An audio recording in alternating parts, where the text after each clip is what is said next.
Добар ден, драги гледачи! Повторно се наоѓаме во македонската кујна. И денеска ќе покажеме нешто ново. Најпрво, пред да започнеме, сакам да се заблагодарам на сите гледачи кои ми дадоа морална подршка со нивните позитивни коментари. Благодарам уште еднаш. Божикните празници се наближуваат и сите домакинки се подготвуваат за празнично јадење, празнично готвење. И на секоја македонска трпеза се наоѓа сармата. Денеска ќе покажеме како се прави сарма. Сармата се прави од зелка, може да се прави од свежа селка, а многу е убава сармата ако се прави од кисела зелка. На Балканот, во Средоземјето и во многу источни земји, зелката е многу главен зарзават која се употребува цела зима затоа што може да се стави во дрвено или пластично буре и да се скисели. Начинот на скиселување е ако се посоли цела зелка, да се наполни бурето со вода и да се остави да ферментира, а во меѓувреме треба да се точи, односно да се циркулира водата и солта. Зима 2-3 недели дури да се стори зелката. И потоа е многу убава за правење манџа од зелка, за салата, а исто така и за правење сарма.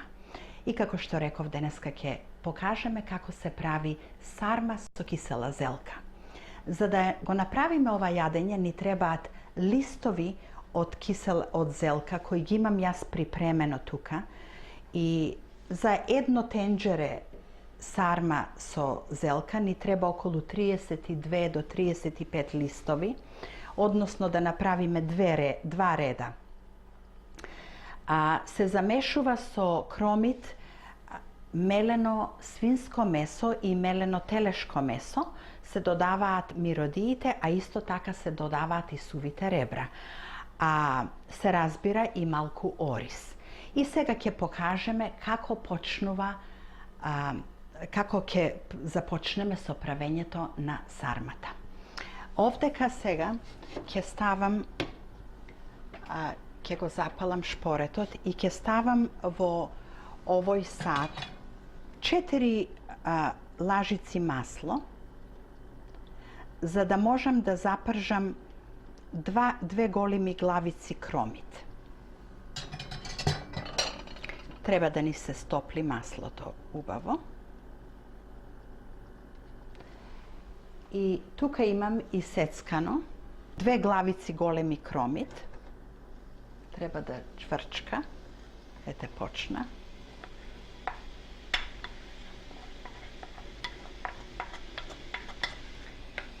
Кромитот што го запржив се омекна малку и многу убава боја доби. Сега ќе додадеме 1 кило или 2 пауни свинско мелено месо. Ќе го измешаме убаво заедно со кромитот, а исто така ќе додадеме и половина кило мелено телешко месо, кое не е многу масно. Свинското и телешкото месо даваат многу поубав вкус на сармата. И сега ќе помешаме се со кромидот. И не треба многу пржење, треба малку да се запрши. Затоа што сармите се варат долго време на тивок оган. Месото ќе го запржиме малку, не сакам многу пржење, и откако ќе се помеша убаво со кромидот, ќе додадеме, се разбира, миродиите. Бидејќи зелката е кисела, не треба да се става многу сол, за да не биде многу солено јадењето. Ќе ставам 2 рамни лажичиња сол, што не е многу, колку да добие малку вкус месото. Исто така ќе ставам 1,5 лажиче црн пипер. Црниот пипер дава многу убав вкус на сармата, 1,5. И ќе ставам 3 мали лажичиња црвена пипер. Тие се сите миродии што ги ставам во сармата. Ќе го помешаме убаво. i na kraju ќе dodадеме една чаша ориз кој претходно е измиен и смесата за сармата е готова, откако ќе се помеша сето ова. И сега ќе покажеме како ќе ја завиткаме сармата. Ете, како што гледате, готово е и многу убаво мирише, поготово свинското месо. Готови сме да ја виткаме сармата и пред да почнам да виткам, сакам да кажам дека е убаво тенџерето да е со дебело дно, за да не загори сармата. А исто така, пред да почнам да виткам сарма, ќе ставам 2-3 лисја одоздола на дното и над нив ќе ја ставиме завитканата сарма, а исто така ќе оставам 2-3 лисија и за најодозгора да ставиме на крајот. Еве како што гледате, го покривме дното на тенџерето со неколку листови од зелката и сега еве вака изгледа листот од зелката и ова е многу убаво направена зелка. Обично има настреде на листот кочан кој јас би сакала да го вадам кога правам сарма, може вака да се извади и доаѓа вака листот и на другите е извадено и сега вака ќе си земете зелката, ќе ставите една убава лажица голема смесата од месото со оризот и миродиите и прво ќе го покриеме овој дел горниот, потоа ќе завиткаме од страните вака и на крајот долниот дел ќе го стиснеме убаво и ќе ја завиткаме сармата и малку ќе ја стиснеме сармата. Еве како што гледате, тоа е многу убава направена сарма и ќе почнам да си ја редам сармата на дното на тенџерето.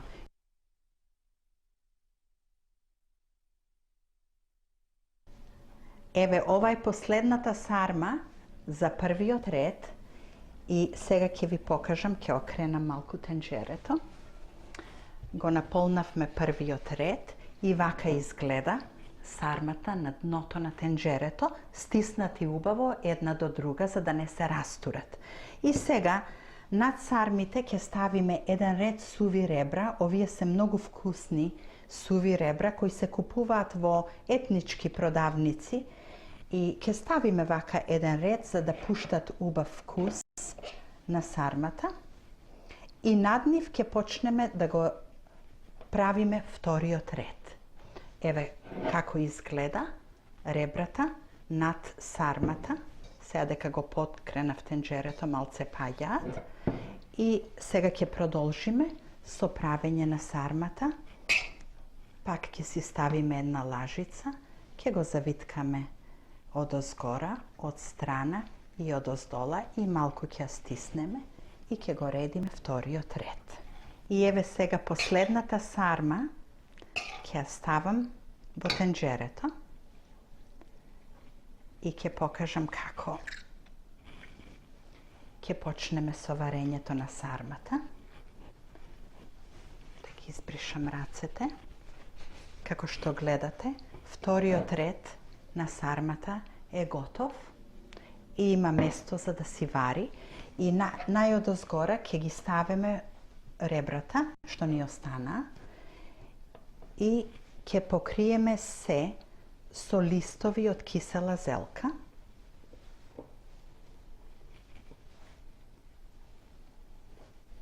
И пред да ставам капак, ќе ставам вода во тенџерето, дури да се наполни, да дојде до да ја покрие зелката, затоа што оваа вода цела ќе испари, оризот ќе ја прими и во варењето ќе испари. Еве сега готово ни е тенџерето, полно, со сарма направена. И за да не летаат лисјата и сармите, да не се растурат сармите, ќе го покриеме целото ова со еден капак. Можете да употребувате капак од корнинг или од стакло, таков капак што може да се стави на оган и да не пукне. И ќе го покриеме целото со друг капак и ќе го ставиме да се вари на многу тивок оган. Прво ќе го stavime na malku посилен оган, дури да почне да се стопли убаво, и потоа ќе ја намалиме температурата на многу тивко да вари околу 5 сати. И сега ќе ви покажам како изгледа готовата сарма. Сега ќе покажеме како изгледа готовата сарма и како што гледате на многу тивко од 10 на број 3. Ако имате 10 бројки на шпоретот, на број 3 ја вара. И ова е тенџерето со готовата сарма која убаво крчка. И капакот е топал, еве како што гледате си вари уште. И ќе го извадиме овој капак кој ги држеше сармите да не летаат и да не се растурат.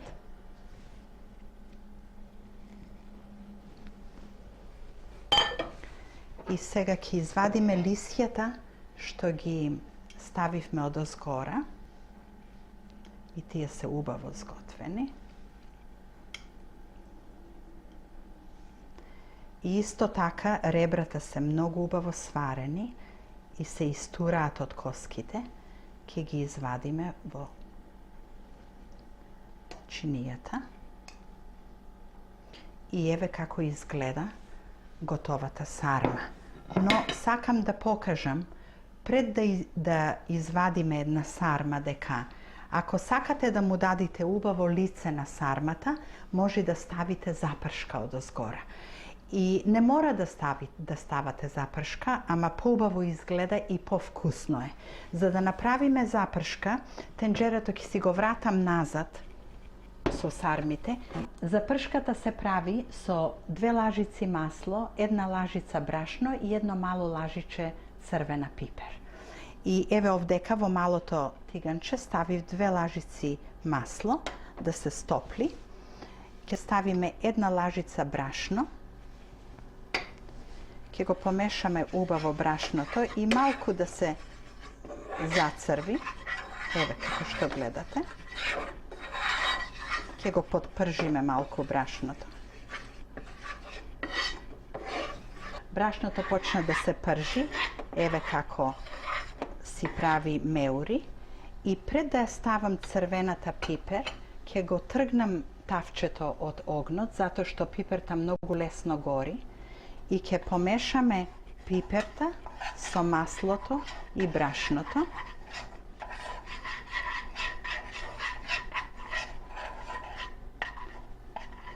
И сето тоа ќе го туриме одозгора над сармата.